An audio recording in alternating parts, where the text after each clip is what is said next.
Okay, hello and welcome everybody. Thank you for joining us for what is the fourth Zoom installment of the S' Artist Book Reading Series. We are your co-hosts, A.B. Gorham, and I am Aaron Kohik. Tonight's reading features performances by Servane Briand, Patrick Allen Fenton, and Samuel Mignot, Leslie BERNS, Ms. Wormhole, and Caitlin Cass. Okay, so our first readers for this evening are Servane Briand, Patrick Allen Fenton, and Samuel Mignot. Patrick Fenton is a Bay Area-based artist, designer, and educator whose work delves into the intersections of time, place, identity, transformation, and interfaces. He is passionate about the role of visual makerspaces and print as catalysts for building creative communities and sparking self-expression. Samuel Mignot is a writer and programmer interested in how digital processes influence and change how we engage with and create art. Born in Paris, Servane Briand is a printmaker and book artist based in San Francisco.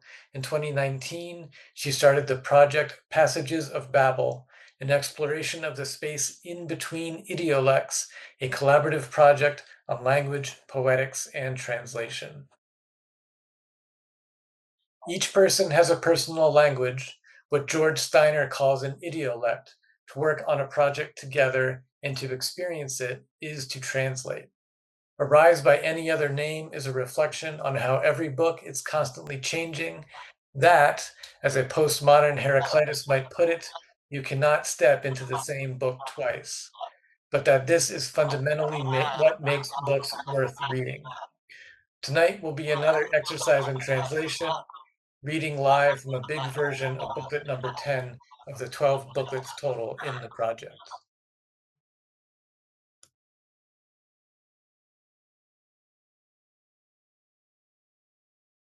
As a child, he had been told that beginnings are the false structures that we invent in the formless, unyielding expanse of the past. And he had said, What does that even mean? though of course he said it however a child might, and they had told him, You were never really born. You are only some reconfigured motion, some reconfigured particulates. so he had resolved from that young age to discard his life as it happened. Not to forget, of course, though he very much would want to, but rather To reattribute. to treat his memory as someone else. Every morning he woke at 6. Every morning he looked at the clock on the wall. This detail would make one unable to think of his room as anything but a schoolroom. He looked at the straight line of the hands, that hour like the back of a beetle. When he met people, he began conversations as though they had already started. When he read his books, he would start them in the middle. He would place the book flat on a table and find the first page where the book was balanced. Where the weight of pages on both sides held it open. He measured everything. This is what people who hate beginnings and endings do. The middle is the illusion that there is width, but there is only depth. There is only something getting further and further away from us, a bird lodged deep in the darkening sky.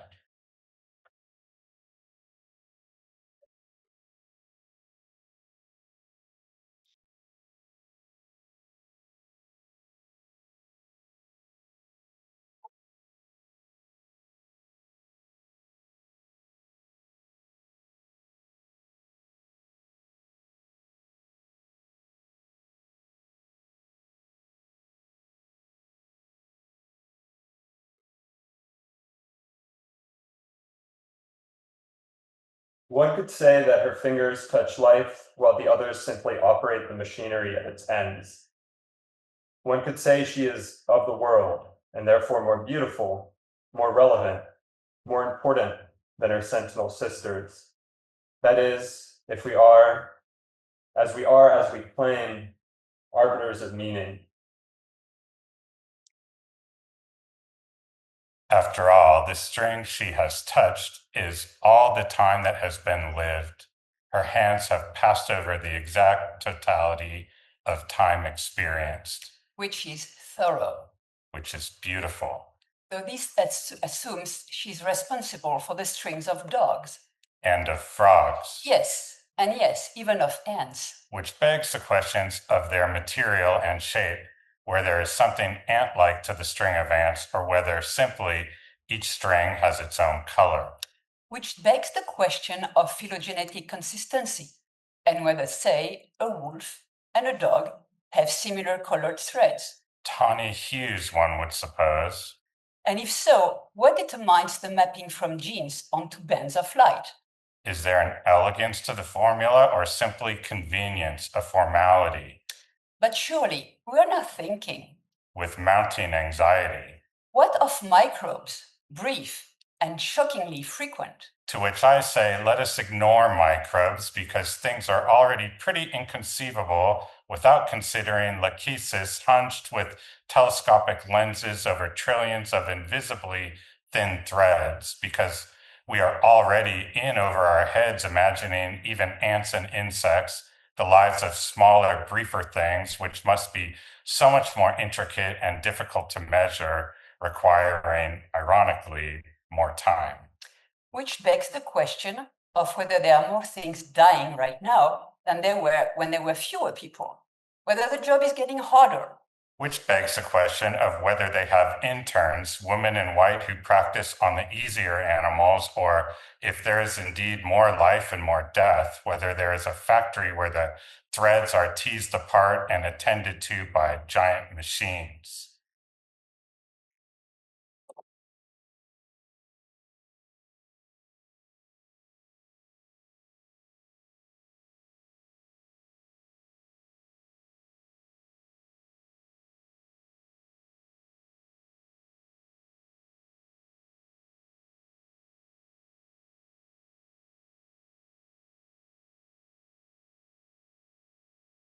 Can go no further, for why should a litany not stop as it reaches its undeniable peak?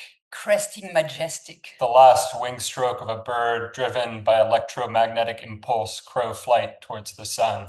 Ah, the unsurpassable peak of bows of Rachab. Bows raised like Remulus by the gentle ministrations of a wild animal mother, a fish mother to be precise. To be precise, an adventive Tigris salmon who nudged his river basket to the river banks, away from the torrents, the deep water into which he had been destined to descend. Not downriver, but straight downriver, drown river. A mother who fed him the caviar of would-be stepbrothers and loved him like her own. Brothers who didn't die but slipped between his infant teeth and hatched and swam inside him, would advise him for the rest of his life, their fish wisdom.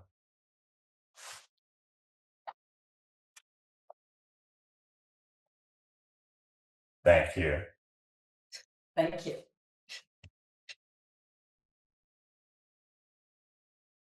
Okay, thank you all. All right, our next reader is Leslie BERNS.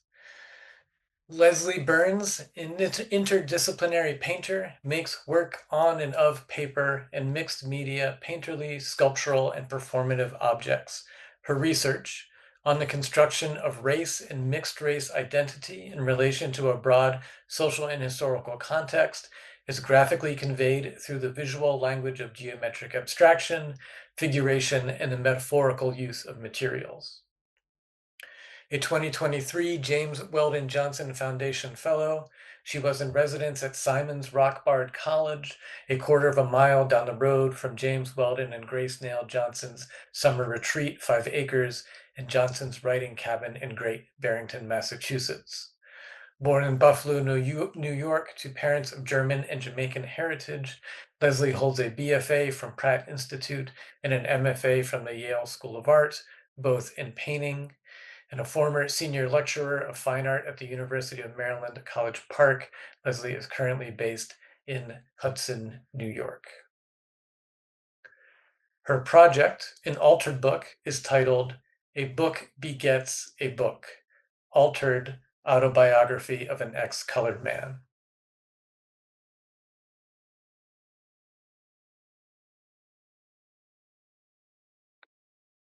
Hello. Okay. I'll be reading bookmarked excerpts from the autobiography of an ex-colored man by James Weldon Johnson. The very first excerpt is from the introduction, written by William Leake Andrews, a professor and scholar of early African American literature at the University of North Carolina, Chapel Hill. All the rest of the excerpts that I'll read are from the novella. Content warnings in one of the excerpts, the N-word is in print, and one of the excerpts refers to a lynching. My apologies, one of my slides is a duplicate. I just discovered. So I will share my screen.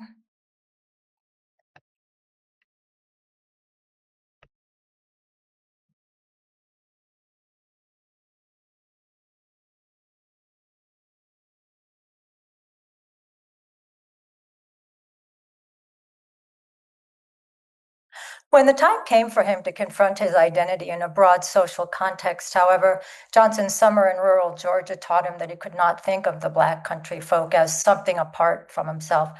They were me and I was they. A force stronger than blood made us one. I wish all of the white scholars to stand for a moment. I rose with the others. The teacher looked at me and, calling my name, said, "You sit down for the present and rise with the others." I did not quite understand her and questioned, "Ma'am?" She repeated with a softer tone in her voice, "You sit down now and rise with the others." I sat down dazed. I saw and heard nothing. When the others were asked to rise, I did not know it. When school was dismissed, I went out in a kind of stupor. "Oh, you're an N-word too." I heard some Black children say, "We knew he was colored."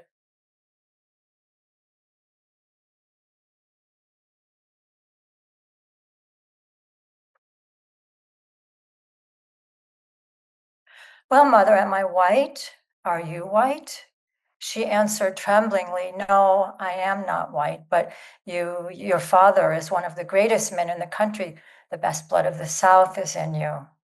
This suddenly opened in my heart a fresh chasm of misgiving and fear, and I almost fiercely demanded, "Who is my father? Where is he?" She stroked my hair and said, "I'll tell you about him someday."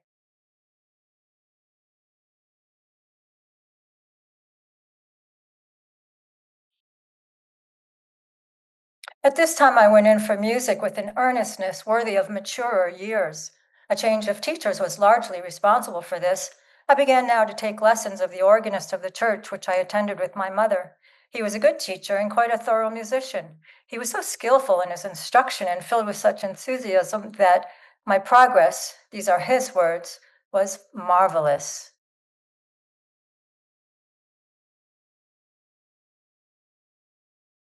In my mind, I ran over the whole list of fathers I had become acquainted with in my reading, but I could not classify him. The thought did not cross my mind that he was different from me, and if it had, the mystery would not thereby have been explained, for notwithstanding my changed relations with most of my schoolmates, I had only a faint knowledge of prejudice and no idea at all how it ramified and affected our entire social organism. I felt, however, there was something about the whole affair which had to be hid. I do not think it is claiming too much to say that Uncle Tom's Cabin was a fair and truthful panorama of slavery. However that may be, it opened my eyes as to who and what I was and what my country considered me. In fact, it gave me my bearing.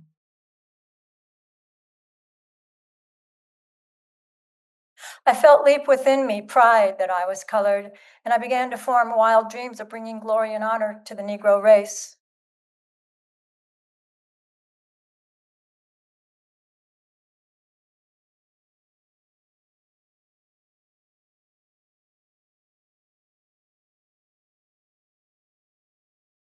From my first glance at my mother, I discerned the light of death upon her countenance.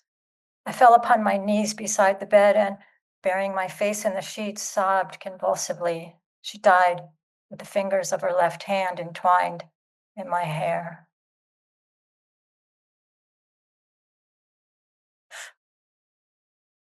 I had The peculiar fascination which the South held over my imagination and my limited capital decided me in favor of Atlanta University. So about the last of September, I bade farewell to the friends and scenes of my boyhood and boarded a train for the South.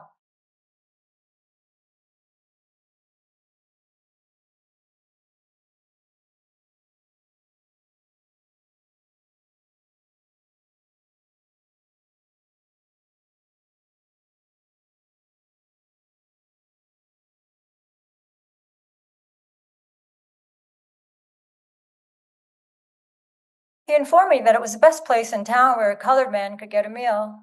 I then wanted to know why somebody didn't open a place where respectable colored people who had money could be accommodated. He answered, it wouldn't pay. All the respectable colored people eat at home, and the few who travel generally have friends in the towns to which they go who entertain them. He added, of course, you could go in any place in the city.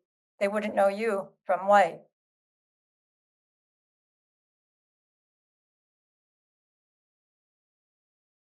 The sounding of a bell, he told me, was a signal for the students to gather in the General Assembly Hall, and he asked me if I would go. Of course I would. There were between 300 and 400 students, and perhaps all of the teachers gathered in the room. I noticed that several of the latter were colored. The president gave a talk addressed principally to newcomers, but I scarcely heard what he said. I was so much occupied in looking at those around me. They were of all types and colors, the more intelligent types predominating. The colors ranged from jet black to pure white, with light hair and eyes. Among the girls especially, there were so many so fair that it was difficult to believe they had Negro blood in them. Through my music teaching and my not absolutely irregular attendance at church, I became acquainted with the best class of colored people in Jacksonville. This was really my entrance into the race. It was my initiation into what I have termed the Freemasonry of the race. I had formulated a theory of what it was to be colored. Now I was getting the practice.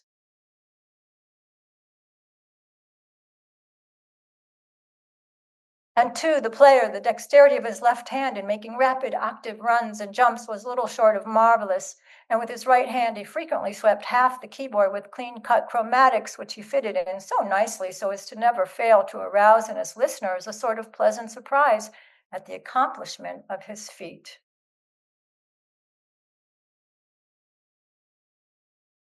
I began to wonder what this man with such a lavish natural endowment would have done had he been trained.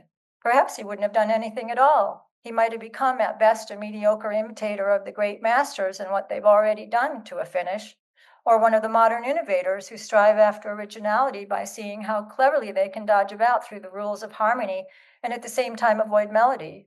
It is certain he would not have been so delightful as he was in ragtime.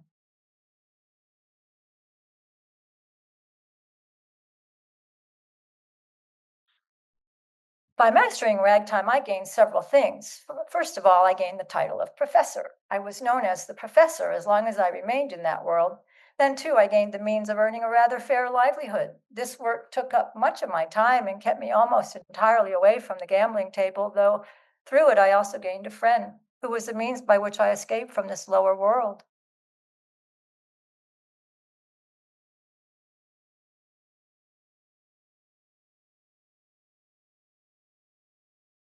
I decided last night that I'd go to Europe tomorrow. I think I'll take you along instead of Walter. Walter was his valet. It was settled that I should go to his apartments for the rest of the night and sail with him in the morning.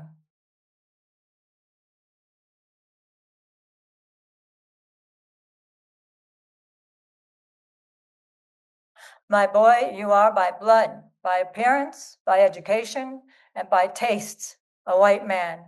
Now, why do you want to throw your life away amidst the poverty and ignorance in the hopeless struggle of the Black people of the United States? Then look at the terrible handicap you are placing on yourself by going home and working as a Negro composer. You can never be able to get the hearing for your work which it might deserve. I doubt that even a white musician of recognized ability could succeed there working on the theory that American music should be based on Negro themes.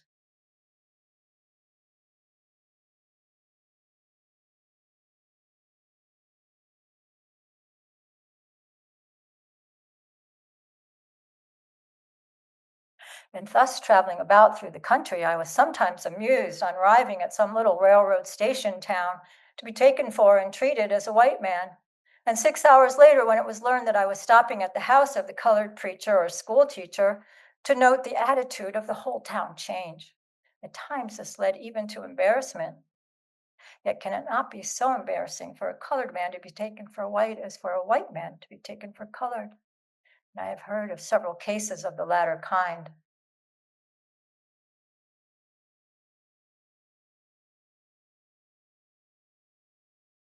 Charred fragments sifting down through coils of chain, and the smell of burnt flesh, human flesh, was in my nostrils.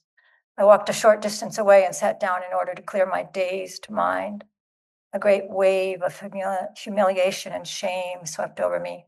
Shame that I belonged to a race that could be so dealt with, and shame for my country, that the great example of democracy to the world, should be the only civilized, if not the only state on earth, where a human being would be burned alive.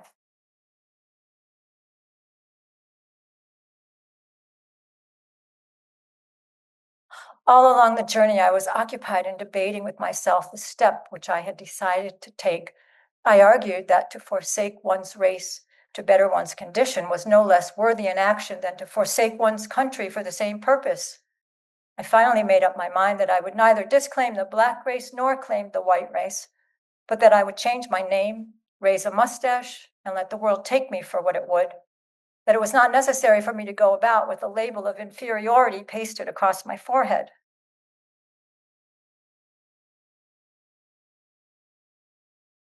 My acting had called for mere external effects. Now I began to doubt my ability to play the part. I watched her to see if she was scrutinizing me, to see if she was looking for anything in me which made me differ from the other men she knew. In place of an old inward feeling of superiority over many of my friends, I began to doubt myself. I began even to wonder if I really was like the men I associated with, if there was not, after all, an indefinable something which marked a difference.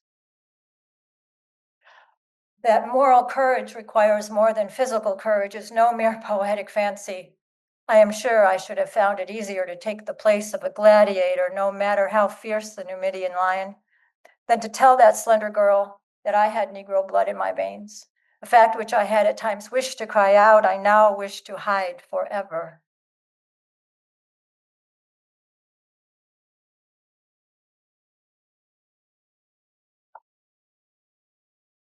I was in constant fear that she would discover in me some shortcoming which she would unconsciously attribute to my blood rather than to a failing of human nature. But no cloud ever came to mar our life together. Her loss to me is irreparable. My children need a mother's care, but I shall never marry again. It is to my children that I have devoted my life. I no longer have the same fear for myself of my secrets being found out. For since my wife's death, I have gradually dropped out of social life. But there is nothing I would not suffer to keep the brand from being placed upon them. Several years ago, I attended a great meeting in the interest of Hampton Institute at Carnegie Hall. The Hampton students sang the old songs and awoke memories that left me sad. Among the speakers were R.C. Ogden, ex-Ambassador Choate, and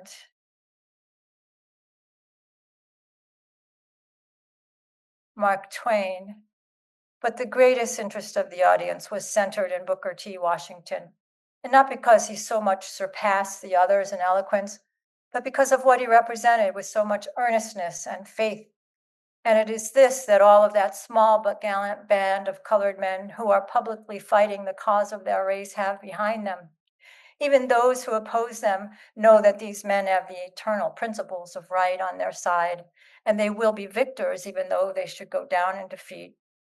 Beside them, I feel small and selfish. I am an ordinarily successful white man who has made a little money. They are men who are making history and a race. I too might have taken part in a work so glorious.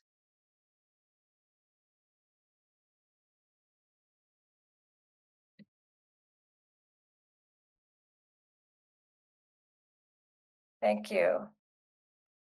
Okay, thank you, Leslie. Thank you. So our next reader is Ms. Wormhole. Ms. Wormhole is the kooky, artsy-fartsy alien art teacher from outer space that you wish you had in elementary school. She is an enigma to the social world and often sticks out like a sore thumb. She loves that she is an alien and isn't ashamed to rain her alien experience on the earthlings she is in commune with. Ms. Wormhole has officially landed in our Zoom call, and she has a perspective to share with you. As an alien making her way around various art circles, she has come to realize that the graphic designer's role in the art world is very much like the role of the drag queen in the entertainment industry, proposing the idea that graphic designers are, in fact, drag performers.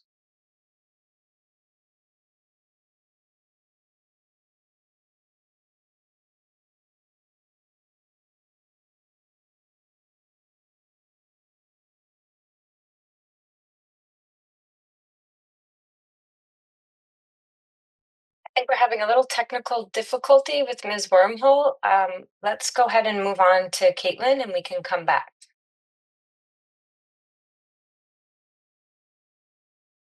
Okay. So, slight change of order. Caitlin Cass is the creator of the Eisner Award-winning graphic history suffrage song, The Haunted History of Gender, Race, and Voting Rights in the U.S. Her cartoons have appeared in The New Yorker, The Lily, and The Nib. Her art has received funding from the New York Foundation for the Arts and the National Endowment for the Arts. For the past 15 years, she has self-published a bi-monthly comic zine called The Great Moments in Western Civilization Postal Constituent. Caitlin will perform an excerpt of her in-progress graphic memoir/history, tentatively titled Imagining Disaster.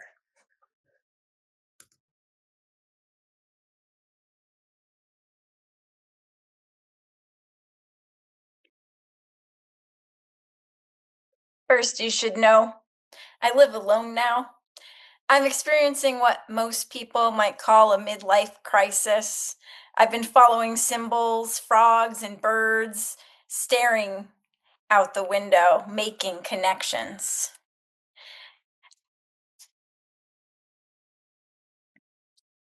I had a dream that a fluffy cat transformed into a sphinx cat in my lap, dropping grubs all over me. The grubs burrowed halfway into my skin and then just sort of flapped there. When I was growing up, there was a sphinx cat that roamed my neighborhood, and I was very afraid of it.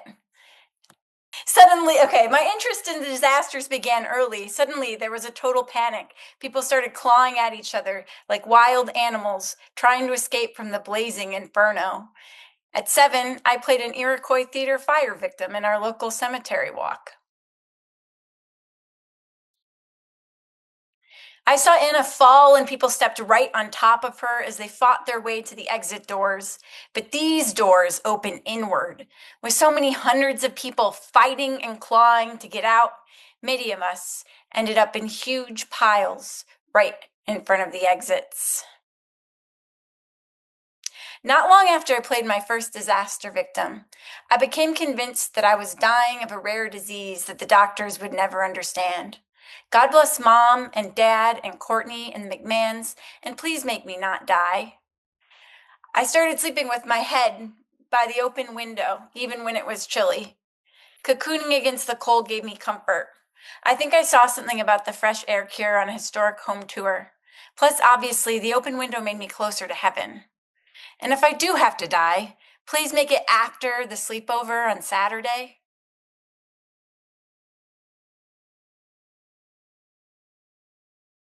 Between our 2 yards, my house and the McMahons, I really lived out an idyllic childhood, and yet disaster lurked. I just knew. I knew because Annie was an orphan, and we played orphans all the time. It's a hard knock life for us. Instead of treated, we get tricked. I knew because loggers tried to destroy Fern Gully. I knew because Timothy from The Secret of Nim got pneumonia at the worst possible time. I don't want to be Timothy. I want to play Mrs. Brisby. Nobody ever wanted to play the sick person. But most of all, I knew because I had a secret. It hurt when I had to pee, and doctors didn't know why. The pediatrician thought the pain was probably in my head. We could try the children's hospital if I wanted to. I thought about it, but I didn't want to make everyone uncomfortable. And it seemed like I was really weirding people out. It seemed like they'd all prefer to pretend that my pain wasn't there, and so I pretended. I figured it might go away on its own, like headaches sometimes did. I don't want to push you, Kate. You decide when we go.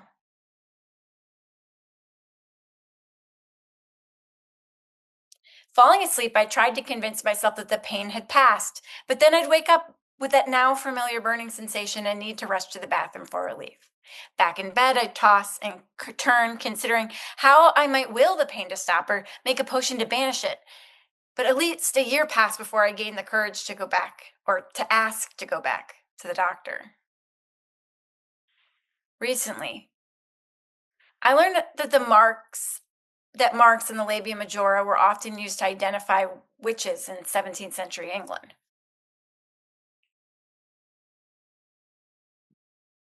Women were inspected like livestock.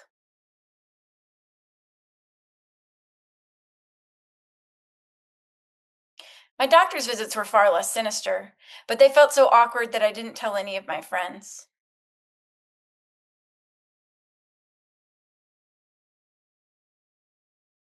The 17th century also marked a change in childbirth in England. Female midwives had long taken care of birth, but now men with forceps elbowed their way in.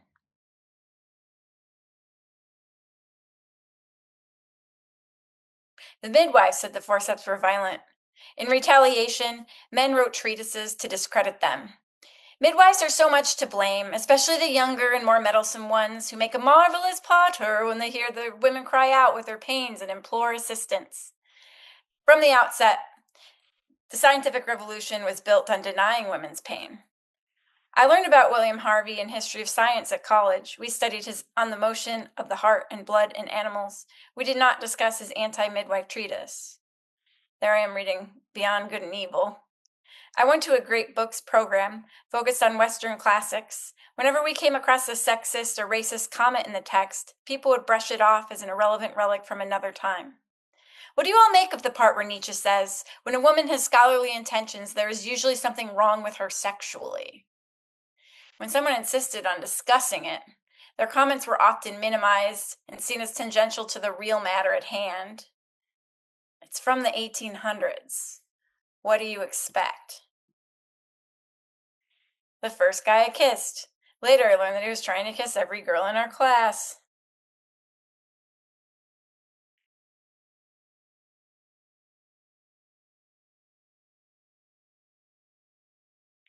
This depression often felt physical to me. Sometimes I'd leave class with cramps in my abdomen and lower back. I wanted to keep discussing sexism, but I didn't know how to communicate all the layers of my entanglement with it. The question kept blooming out and out. How do sexism and racism, overt or covert, impact the overall meaning of a text? A canon?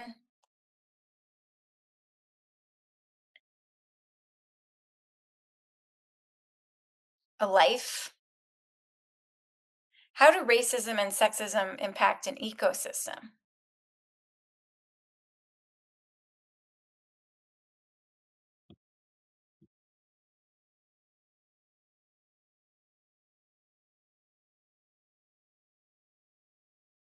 In the 1990s, Vandana Shiva wrote about the problem of reductionism in modern science.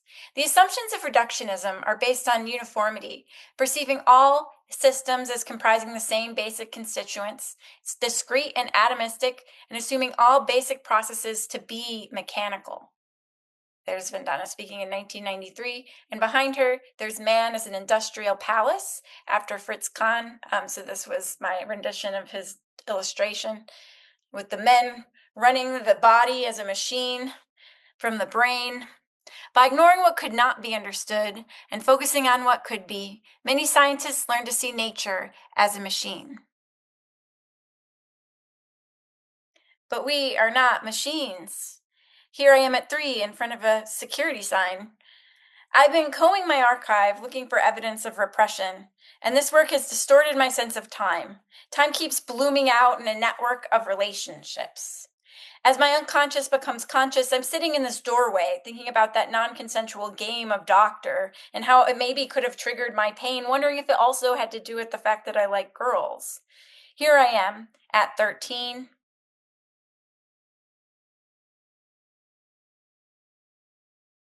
Here I will be. There I am. And this is the same year I wrote this. It snowed more today. The world is pure white for miles, and it's so deep it buries the bushes and covers the security signs. It's all so pretty, even though it made me shovel. After school, I walked with Zeppy, talked more about religion and stuff. Dave was saying it was a sin to be gay. Kathy doesn't think the Bible says that. I'm pretty sure it does. Somewhere, anyway. It makes me sad. That shouldn't be a sin. Anyway, I told Zeppy how I was scared of going to hell, and she said she didn't worry about that. She says she might as well.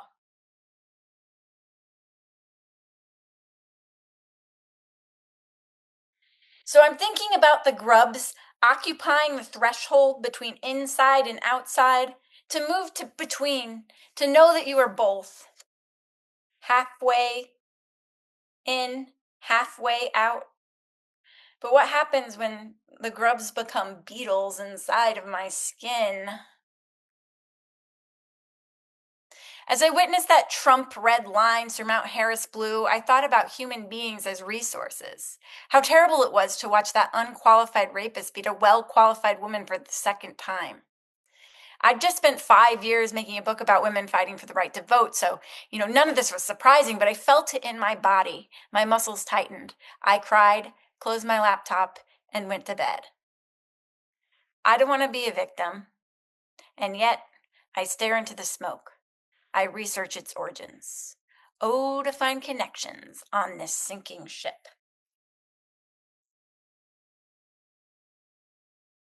My college experience was mostly magical. I got to live on a mountain for 4 years and talk about books. This made the sexism more unsettling because I felt slightly guilty for noticing it.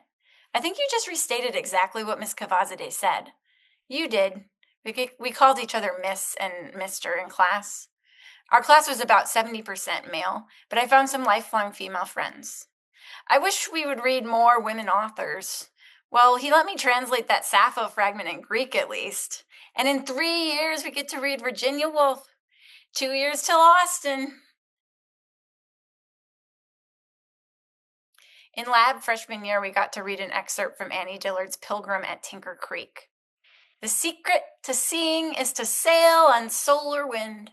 Hone and spread your spirit till you yourself are a sail, wetted, translucent, broadside to the merest puff. After our discussion, we went out into the arroyo to practice seeing. I sat under a pinyon tree, drew wild asters, and tried to be broadside to the merest puff.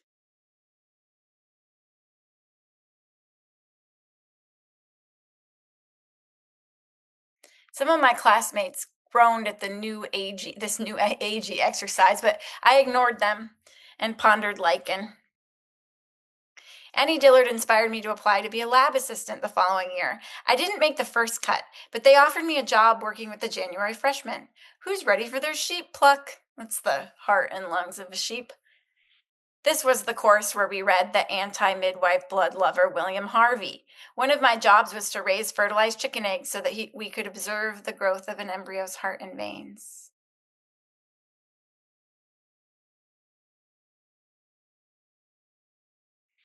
When they were ready, we cracked the eggs open into petri dishes and marveled as feathery veins pumped blood into red dot hearts. There was so much wonder involved in Harvey's science. If we discuss his anti-midwife treatise alongside the Heart and Veins book, what might we have learned?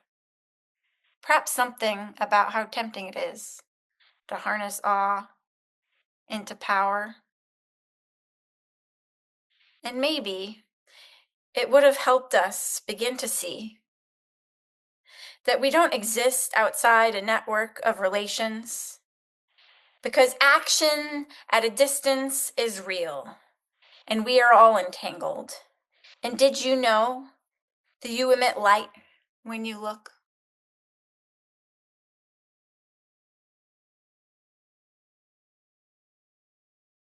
Okay, thank you, Caitlin. So it looks like, due to some technical difficulties, that is the end of our reading.